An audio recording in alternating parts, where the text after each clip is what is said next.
आपको पूरी रात पेशेंट के साथ रहकर उन पर नजर रखनी होगी। जब ईशानी ने ये बात सुनी, वो उलझन में पड़ गई। ना ही वो किसी बीमार मरीज का ख्याल रखने के लिए मना कर सकती थी और ना ही वो पूरी रात किसी और के घर रुक सकती थी। ईशानी ने फिर कुछ सोचा और उसके दिमाग में विराज का ख्याल आया। आज सुबह से वो घर पर नहीं थी और ना ही वो विराज से मिलने के लिए और इंतजार करना चाहती थी। ईशानी डॉक्टर को मना करने ही वाली थी कि अगले ही पल उसने देखा कि नमन की आंखों में उदासी है, मानो इतने बड़े घर में वो अकेला था और उसका ख्याल रखने के लिए कोई भी नहीं। इस पॉइंट पर ईशानी को उसमें और विराज में काफी सिमिलैरिटीज नजर आ रही थी और शायद इसी वजह से वो मना नहीं कर पाई। ओके, क्या आप मुझे बता सकते हैं कि क्या करना है? ईशानी अपने शब्द सुनकर खुद हैरान थी। डॉक्टर ने फिर ईशानी से कहा, मैं आपको कुछ मेडिसिन लिख के देता हूँ। आप टाइम पे नमन को दवाइयाँ देते रहिएगा और ध्यान रखिएगा कि कहीं उन्हें कोई तकलीफ तो नहीं हो रही। ईशानी ने उसकी बातों पर हामी भर दी। ये देखकर नमन के चेहरे पर एक स्माइल आ गई। डॉक्टर के जाने के बाद ईशानी थोड़ी सी परेशान लगने लगी। उसका फोन भी खराब हो चुका था। अब उसके लिए इन सब के बारे में विराज को इन्फॉर्म करना भी मुश्किल था। नमन को उसका चेहरा देखकर सब समझ में आ गया। उसने ईशानी से कहा, तुम्हारा फोन बंद हो गया है, तुम मेरा फोन यूज कर सकती हो। ये सुनकर ईशानी ने तुरंत उसका फोन लिया और विराज को कॉल करने लगी। बहुत देर तक रिंग बजने के बाद आखिरकार किसी ने फोन उठाया। मिस्टर सिंघल, मैं आपकी क्या मदद कर सकता हूँ? एपी ने सवाल करते हुए कहा। उसकी आवाज सुनकर ईशानी ने कहा, एपी, मैं ईशानी बात कर रही हूँ। ईशानी की आवाज सुनकर कॉल की दूसरी तरफ कुछ देर तक सन्नाटा था। एपी ने फिर ईशानी से कहा, मैं अभी सर से आपकी बात कराता हूँ। कुछ ही पलों में ईशानी को फोन की दूसरी तरफ से आवाज आई, ईशानी, क्या तुम नमन सिंघल के साथ हो? और तुम्हारे फोन को क्या हुआ है? विराज की आवाज सुनकर ईशानी ने तुरंत उसे जवाब देते हुए कहा, वो एक्चुअली ये सब बताना थोड़ा मुश्किल है। आज रात शायद मैं, मगर इससे पहले कि ईशानी अपनी बात पूरी कर पाती, कॉल कट गया। ईशानी ने फिर से कॉल लगाने के लिए मोबाइल देखा तो लो बैटरी की वजह से नमन का भी फोन बंद हो चुका था। ये देखकर नमन के चेहरे पर एक शैतानी मुस्कान आ गई। वो भोली सी शक्ल बनाकर ईशानी को बोला, मुझे माफ कर देना, सुबह से मैं इसे चार्ज पर लगाना भूल गया था। ईशानी उदास हो गई थी, पर उसने ये सब अपने चेहरे पर नहीं दिखाया और लाचार सी सोफे पर बैठते हुए बोली, कोई बात नहीं, मैं सुबह विराज को सब कुछ एक्सप्लेन कर दूंगी। ये सुनकर नमन ने टॉपिक बदलते हुए कहा, आई एम सॉरी, पर आज रात तुम्हें मेरा ख्याल रखना होगा। इस बात पर ईशानी ने कहा, इसमें सॉरी की कोई बात नहीं है मिस्टर सिंघल। कुछ देर बाद नमन के घर की नौकरानी ने ईशानी को एक तकिया और एक ब्लैंकेट ला कर दिया। नमन के बेडरूम से कनेक्टेड एक लिविंग रूम था। ईशानी वहीं बैठी थी। वहां से नमन पर नजर रखना उसके लिए आसान था और बेहतर तो ये था कि दोनों को एक ही कमरे में नहीं रहना पड़ रहा था। नमन ने दरवाजे से देखा तो ईशानी एक भोले बच्ची जैसी शक्ल बनाकर सोफे पर बैठी थी। उसने बातें शुरू करने के लिए ईशानी से कहा, ईशानी, आज के लिए शुक्रिया, तुम नहीं होती तो शायद मैं अभी भी कार में अपनी जान के लिए स्ट्रगल कर रहा होता। ये सुनकर ईशानी ने उसे जवाब देते हुए कहा, मिस्टर सिंघल, आपकी जगह कोई अजनबी भी होता तो शायद मैं यही करती, और आप तो मेरे लिए अपने भाई के जैसे हैं। ईशानी का ये जवाब सुनकर नमन के दिल में एक और सवाल उमड़ आया। ईशानी, अगर मैं तुम्हारे लिए तुम्हारे भाई जैसा नहीं होता, क्या तब भी तुम मेरे लिए इतना सब करती? नमन ने ईशानी से पूछा तो ईशानी ने जवाब देते हुए कहा, शायद नहीं मिस्टर सिंघल, अगर आप मेरे लिए कोई अजनबी होते तो मैं बस आपके लिए एक एम्बुलेंस बुलाती या फिर आपको पास के किसी हॉस्पिटल में छोड़ आती। नमन ने ऐसे ही किसी जवाब की उम्मीद की थी। वो एक बार फिर से ईशानी से सवाल करते हुए बोला, तो इसका मतलब क्या मैं तुम्हारे लिए खास हूँ? ईशानी के लिए ये सवाल थोड़ा ट्रिकी था, लेकिन उसने ज्यादा सोचे बिना जवाब देते हुए कहा, ऑफ कोर्स, आप मेरे लिए खास है। मेरा मतलब आप मेरे लिए एक अजनबी तो नहीं है। ईशानी के ये शब्द सुनकर एक बार फिर से नमन की धड़कनें तेज हो गई। उसके चेहरे पर एक प्यारी सी मुस्कान आ चुकी थी। ईशानी ने आगे कहा, आप मेरे लिए मेरे भाई जैसे हैं। ऊपर से आज सुबह आपने मुझे सबके सामने एम्बैरस होने से बचाया। एक बार आपने मेरी मदद की और एक बार मैंने आपकी, तो अब हमारा हिसाब बराबर हुआ। ईशानी के शुरुआती शब्दों ने नमन को काफी खास महसूस कराया था, लेकिन उसके आखिरी शब्द सुनने के बाद नमन के चेहरे की मुस्कान गायब हो गई। वो गहरी सोच में डूब चुका था। कुछ देर बाद ईशानी ने उससे कहा, मिस्टर सिंघल, आपने दवाइयाँ ली है, अब आपको सो जाना चाहिए। आपको अगर किसी भी चीज की जरूरत हो तो आवाज दीजिएगा, मैं यहीं हूँ। नमन मुस्कुराने लगा। आज भले ही वो चैन से सोने वाला था, मगर उसकी इस हरकत की वजह से विराज ओबरॉय की आंखों की नींद उड़ चुकी थी। जैसे कि नमन को उम्मीद थी, विराज की आंखों से नींद सच में कोसों दूर थी। ऐसा नहीं था कि उसे ईशानी पर यकीन नहीं था, मगर नमन सिंघल के हाथों में विराज की सबसे कीमती चीज थी। अगर उसने ईशानी को जरा भी चोट पहुंचाई होती तो विराज चैन से जी नहीं पाता। पहले तो विराज को ईशानी की बहुत चिंता हो रही थी, लेकिन वक्त के साथ साथ अब उसकी फिक्र गुस्से में बदल रही थी। विराज ने गुस्से में अपना फोन दीवार पर दे मारा। वो दांत पीसते हुए अपने आप से बोला, नमन सिंघल, तुमने ये करने के लिए मुझे मजबूर किया है। अब मेरे रिएक्शन के बाद ये मत कहना कि मैंने हमारी सालों पुरानी दोस्ती के बारे में एक बार भी नहीं सोचा। तुमने मेरी ईशानी को बीच में लाने की कोशिश की है। तुम्हारे इस ख्याल का अंजाम अब तुम भुगतोगे। विराज ने फिर एपी की तरफ देखकर उससे कहा, स्पीड अप एपी। मैं चाहता हूँ कि वो खुद अपना पर्दाफाश करे। हड़बड़ाकर वो खुद ही अपने प्लान पर पानी फेर दे। ये सुनकर एपी ने हामी भरते हुए कहा, यस सर। एपी विराज के गुस्से को साफ साफ देख पा रहा था। विराज के सामने रहकर वो उसके गुस्से का शिकार नहीं बनना चाहता था, इसलिए वो तुरंत वहां से निकल गया। विराज को आज रात नींद नहीं आने वाली थी, इसलिए उसने अपना लैपटॉप खोला और शेखर मेहता के सवाल जवाब वाले रिकॉर्डिंग को देखने लगा। उस दिन विराज का पूरा ध्यान सिर्फ और सिर्फ ईशानी पर था, इसीलिए शेखर मेहता की बताई कुछ डिटेल्स पर विराज गौर नहीं कर पाया था। एक पॉइंट पर जब शेखर मेहता ने ईशानी को मिस जोशी कहकर बुलाया, तो विराज ने वो वीडियो पॉज कर दी। एक मिनट, ईशानी का असली सरनेम जोशी था और उस छोटी बच्ची का भी सरनेम जोशी ही था। अचानक से विराज की आंखें चमकने लगी। कहीं वो जिस लड़की को ढूंढ रहा था वो ईशानी तो नहीं थी। इस पॉइंट पर विराज की हालत किसी छोटे बच्चे जैसी थी। उसने अपना फोन पकड़ा, मगर उसकी उंगलियां कांप रही थी। जब वो पहली बार ईशानी से मिला था, उसे ऐसा लगा था मानो उसका काफी पुराना रिश्ता हो। ये सब एक इत्तेफाक नहीं हो सकता था। विराज ने तुरंत किसी को कॉल किया और उससे कहा, अभी के अभी नैना मेहता और रमन जोशी की हिस्ट्री निकालो। कुछ भी करके मुझे उन दोनों के बारे में सारी इन्फॉर्मेशन चाहिए। फोन की दूसरी तरफ से हाँ में जवाब सुनकर विराज ने कॉल काट दिया। वो जल्द से जल्द ईशानी से मिलकर उससे बचपन के बारे में कुछ सवाल करना चाहता था। अगली सुबह जब ईशानी उठी तो नमन का पूरा घर रोशनी से चमक रहा था। कल पूरी दिन वह बहुत थक गई थी, इसलिए रात को वो चैन की नींद सो गई। जैसे ही ईशानी अंगड़ाई लेकर उठी, उसने देखा कि नमन तैयार होकर अपने कमरे से बाहर आ रहा था। नमन को देखकर ईशानी खड़ी हो गई। वो नमन से माफी मांगते हुए बोली, सॉरी मिस्टर सिंघल, रात को मेरी आंख लग गई थी। नमन मुस्कुरा कर बोला, इसमें माफी मांगने जैसी कोई बात नहीं है। ईशानी, दवाइयाँ ली थी ना, इसी वजह से मैं भी कल रात जल्दी सो गया था। ईशानी ने ये सुनकर नमन से कहा, अब मैं चलती हूँ। Get well soon mister Singhal. Ishani निकलने ही वाली थी कि नमन ने उसे रोक लिया। ईशानी, एक मिनट रुको। नमन ने फिर अपने एक नौकर को इशारा किया। नौकर हाथ में एक बड़ा सा बॉक्स लेकर उन दोनों के सामने आकर खड़ा हो गया। ईशानी की आंखों में सवाल देखकर नमन ने उससे कहा, कल रात तुमने मेरी जान बचाई है।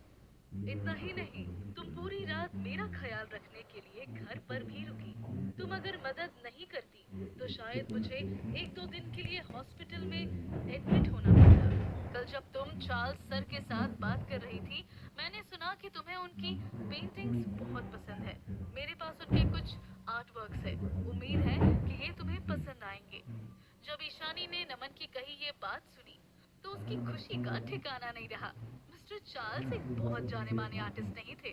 उनके आर्ट वर्क्स ढूंढ कर भी मिलना नामुमकिन था, इसलिए नमन का दिया ये तोहफा ईशानी को बहुत पसंद आया। वैसे मैंने इतना कुछ तो नहीं किया था, मगर मुझे नहीं पता कि मैं इस तोहफे को लेने से इनकार कैसे करूं। Thank you so much mister Singhal. Ishani की खुशी उसके चेहरे पर साफ जाहिर थी। इसी मौके का फायदा उठाकर नमन ने ईशानी को ब्रेकफास्ट के लिए रोक लिया। ब्रेकफास्ट के बाद ईशानी अपने घर लौट गई। जैसे ही ईशानी घर के अंदर गई, उसने देखा कि विराज शांति से सोफे पर बैठा हुआ था। ईशानी को कल रात का हुआ आधा अधूरा कॉल याद आया और वो बहुत बुरा महसूस करने लगी। ईशानी ने विराज का नाम पुकारते हुए कहा, विराज, वो।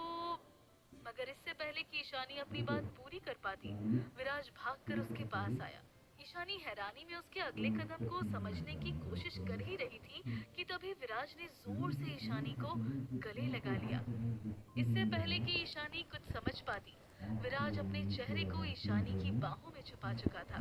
विराज के ऐसे अचानक गले लग जाने पर ईशानी दंग रह गई थी। वो विराज को समझने की कोशिश करते हुए बोली, विराज, अचानक से क्या हुआ है? ईशानी के हर दूसरे शब्द के साथ विराज की पकड़ मजबूत हो रही थी। अब ईशानी की सांसें फूलने लगी थी। फिर भी ईशानी विराज को एक्सप्लेन करते हुए बोली, आई एम सॉरी, कल मेरे फोन की बैटरी खत्म हो गई थी और मिस्टर सिंघल का फोन भी। मगर इससे पहले ईशानी अपनी बात पूरी कर पाती, विराज उसे खामोश करते हुए बोला, "श्श्श।" विराज ने आगे कहा, कुछ मत कहो। ईशानी को समझ ही नहीं आ रहा था कि उसे क्या करना चाहिए, इसलिए वो खामोश रही। काफी देर तक विराज ने उसे वैसे ही गले लगा कर रखा। कुछ देर बाद जब विराज ने ईशानी को अपने आप से दूर किया, वो उसके गाल सहलाने लगा। विराज की आंखें लाल हो चुकी थी। वो ईशानी से सवाल करते हुए बोला, क्या तुम कभी साउथ वेस्ट इलाके के जंगल में गई थी? आई मीन, मैं तुम्हारे बचपन की बात कर रहा हूँ। विराज के सवाल को सुनकर ईशानी ने जवाब दिया, हाँ, असल में तब मैं बहुत छोटी थी। मैं वहाँ अपने पापा के साथ गई थी। उसके कुछ दिनों बाद ही मेरे पापा गुजर गए और फिर हम इस शहर में आ गए। इस पॉइंट पर विराज की धड़कनें तेज होने लगी। उसने ईशानी से एक और सवाल करते हुए कहा, क्या तुम्हें याद है तब तुमने किसी की जान बचाई थी? विराज का ये सवाल सुनकर ईशानी की आंखों में एक अजीब सी झलक नजर आई और वो विराज से बोली, हाँ, मगर इसके बारे में तुम्हें कैसे पता? ईशानी का जवाब जानने के बाद विराज का अगला सवाल तैयार था। उसकी आंखें पूरी तरह से लाल हो गई थी। विराज की नजर धुंधली हो रही थी और वो ईशानी से सवाल करते हुए बोल पड़ा, क्या तुमने उस लड़के की चोट पर बैंडेड लगाया था? अब ईशानी की हैरानी का ठिकाना नहीं था। वो कंफ्यूज्ड नजर आने लगी। उसने विराज से सवाल किया, हाँ विराज, मगर ये सब आपको कैसे पता है? ईशानी के सवाल का जवाब देने के बजाय विराज ने उससे एक और सवाल कर डाला, उसके बाद क्या हुआ था ईशानी? ईशानी की समझ में कुछ भी नहीं आ रहा था, मगर विराज की हालत को देखकर उसने सीधा जवाब देना सही समझा। उसके बाद मैंने उस लड़के से वादा किया कि फिर से मिलकर मैं उसे अपने बारे में बताऊंगी। मगर इससे पहले कि फिर से मुलाकात हो पाती, मेरी माँ ने दूसरी शादी कर ली और फिर वो मुझे और करण भाई को अपने साथ इस शहर ले आई। ये सब सुनने के बाद विराज बहुत इमोशनल हो गया था। आखिरकार इतने सालों के बाद उसकी खोज आज जाकर पूरी हुई थी। मगर विराज की इस स्टेट ऑफ माइंड से अनजान ईशानी आगे बोलती रही, असल में मैं उस लड़के से मिलना चाहती थी, मगर शायद एक बार फिर मुलाकात हो पाना हमारी किस्मत में नहीं था। ना ही मैं जानती थी कि वो लड़का कौन है, कहाँ रहता है, और ना ही उसे ढूंढ पाना मेरे लिए मुमकिन था। माँ की दूसरी शादी के बाद पापा ने जंगल वाला विला बेच दिया था। अगर मैं किस्मत से उस लड़के से फिर कभी मिल पाई तो मैं उसे जरूर समझाऊंगी कि मैंने उससे किया हुआ वादा क्यों तोड़ा। मगर विराज, तुम इस बारे में कैसे जानते हो और क्यों पूछ रहे हो? विराज ने ईशानी के सवाल का कोई जवाब नहीं दिया और उसके बाल सहलाते हुए बोला, ईशानी, मैं तुमसे वादा करता हूँ, मैं तुम्हें दुनिया की सारी खुशियाँ दूंगा, तुम्हें हर किसी से प्रोटेक्ट करूंगा, हमेशा तुम्हारा ख्याल रखूंगा और जिंदगी भर तुम्हें ही प्यार करूंगा।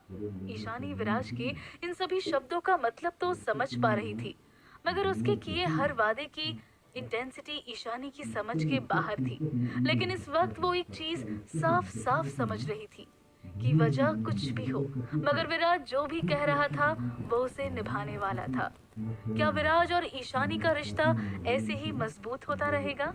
कैसे पर्देफाश करेगा विराज नमन और किरण की साजिश को? जानने के लिए सुनते रहे माय सीक्रेट हस्बैंड, सिर्फ पॉकेट एफएम पर।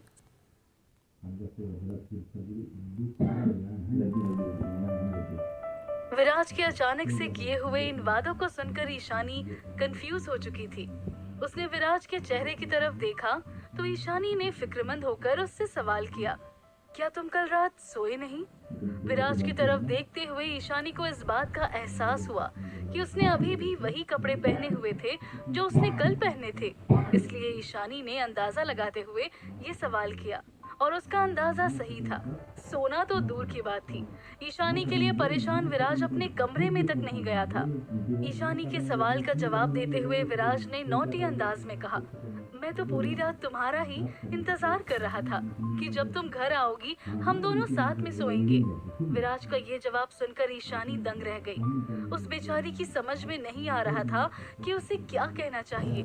ईशानी की खामोशी का फायदा उठाते हुए विराज ने कहा, अब जब तुमने इस बात का जिक्र किया तो मुझे एहसास हो रहा है कि मुझे नींद तो आ रही है। चलो हम हमारे कमरे में जाकर थोड़ा आराम करते हैं। अपनी ये बात कहते हुए विराज ने ईशानी का हाथ थामा और उसे अपने साथ अपने कमरे में ले जाने लगा। आज विराज के ऐसे रवैये से ईशानी हैरान रह गई थी। भले ही वजह कुछ भी हो, मगर ईशानी पूरा दिन और पूरी रात घर नहीं लौटी थी। आज विराज के अंदर कुछ तो अलग था। अगर ये आम विराज होता तो ईशानी के साथ इतना खुशी खुशी बर्ताव नहीं करता। वो ईशानी को डांटता, उस पर गुस्सा करता, यहाँ तक कि कुछ दिनों तक उससे नाराज भी रहता। विराज के इस बदले अंदाज से उलझी हुई ईशानी मन ही मन बोली, कहीं ऐसा तो नहीं कि विराज को मेरे होने ना होने से फर्क नहीं पड़ता? नहीं, ऐसा नहीं हो सकता। उसे फिक्र ना होती तो मुझे देखकर वो इतनी जोर से गले नहीं लगता। पता नहीं क्या हुआ है। ईशानी जब यही सब सोच रही थी, विराज उसे कमरे में ले गया। वो खुद तो ईशानी को पकड़कर सो गया, मगर ईशानी की आंखें छत ताड़ रही थी। कुछ देर तक वैसे ही लेटे रहने के बाद जब ईशानी ने मुड़कर विराज का चेहरा देखा तो वो बस देखते ही रह गई। सोते हुए विराज किसी मासूम बच्चे की तरह लग रहा था। उसकी पलकों को छूते हुए ईशानी को थोड़ी देर पहले विराज के किए हुए सारे वादे याद आए। अनजाने में ही ईशानी के चेहरे पर एक प्यारी सी मुस्कान आ गई। इस वक्त ईशानी अपने आप को इस दुनिया की सबसे खुशनसीब लड़की समझ रही थी, मगर किसे पता था कि उसकी खुशी बस कुछ ही पलों की मेहमान थी। अगले ही पल विराज के फोन पर एक नोटिफिकेशन आया। ईशानी ने सोचा कि नोटिफिकेशन के शोर से विराज की नींद टूट जाएगी, इसलिए उसने फोन हाथ में पकड़ा और उसे साइलेंट पर करने लगी। मगर जब ईशानी ने फोन की स्क्रीन पर लिखा मैसेज देखा तो उसकी आंखें खुली की खुली रह गई। वो मैसेज किरण जोशी का था। उसमें लिखा था, विराज, मैंने अपने पापा से हमारे बारे में बात कर ली है। उन्होंने कहा है कि वो आपसे मिलने के लिए हमेशा फ्री है। हम दोनों अब पापा से मिलने मेरे घर जा सकते हैं। ये मैसेज पढ़ने के बाद ईशानी के होश उड़ गए। ऐसा कैसे हो सकता है? विराज किरण जोशी के घर उसके पापा से मिलने जाने वाले हैं। क्या उन दोनों का कोई रिश्ता है? अगर कोई रिश्ता है तो फिर आज के उन सभी वादों का क्या मतलब था?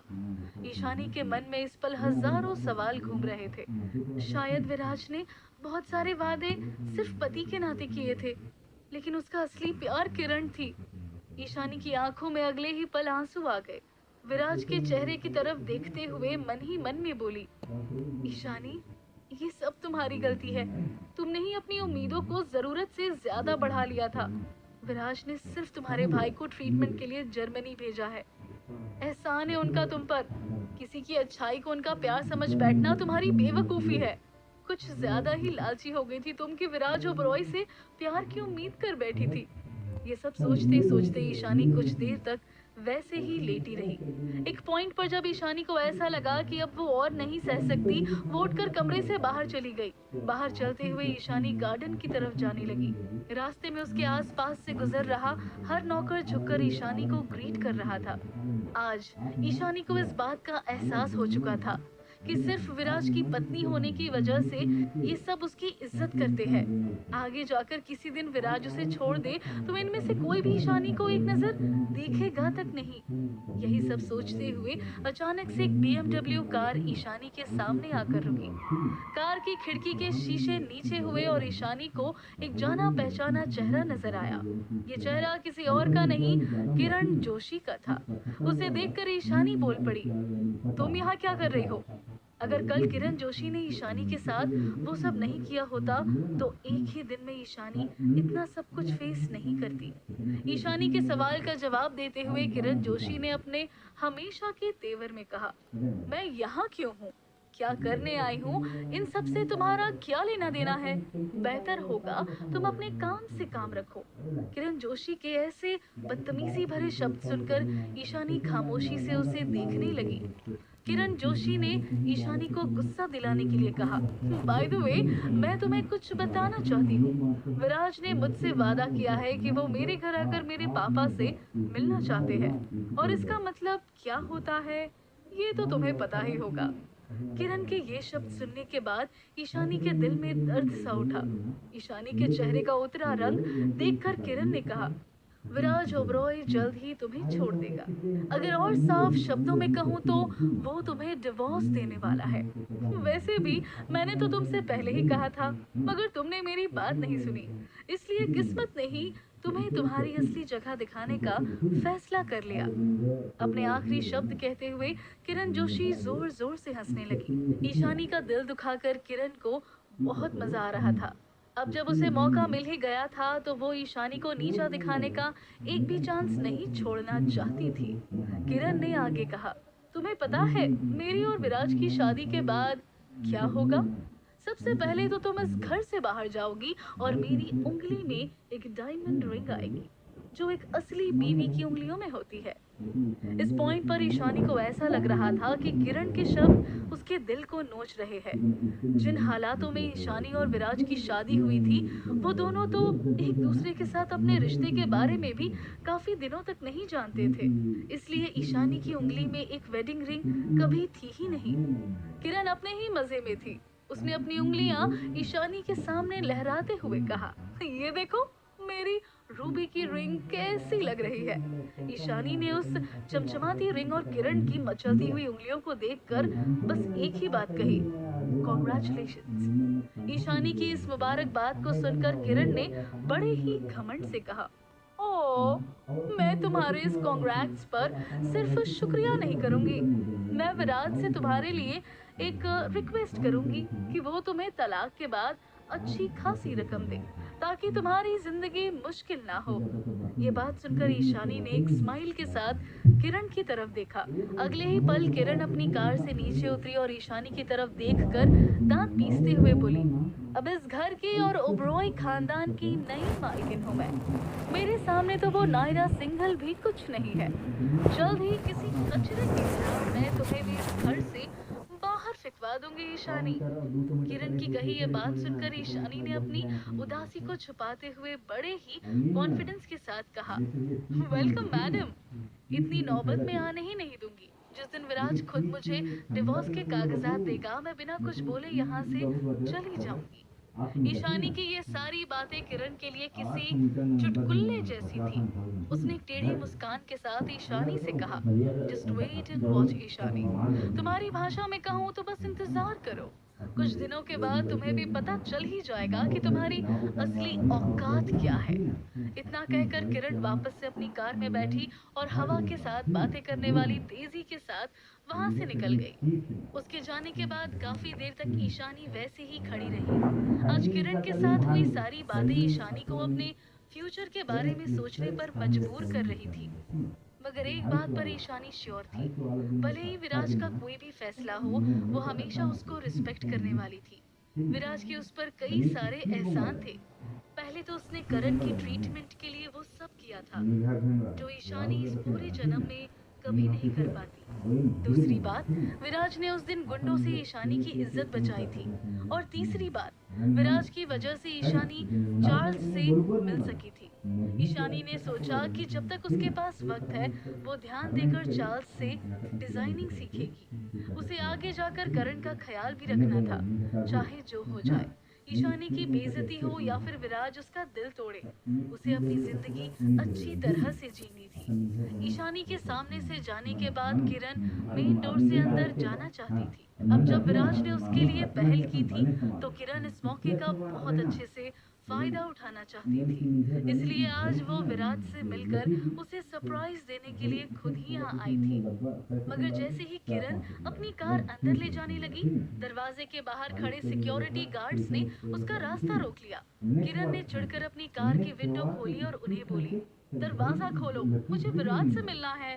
किरण की बात सुनकर सिक्योरिटी गार्ड ने उससे कहा, मिस्टर ओबरॉय घर पर नहीं है, आप बाद में आइए। सिक्योरिटी गार्ड की ये बात सुनकर किरण को गुस्सा आ गया। ऐसा कैसे हो सकता है? क्या तुम जानते हो कि मैं कौन हूँ?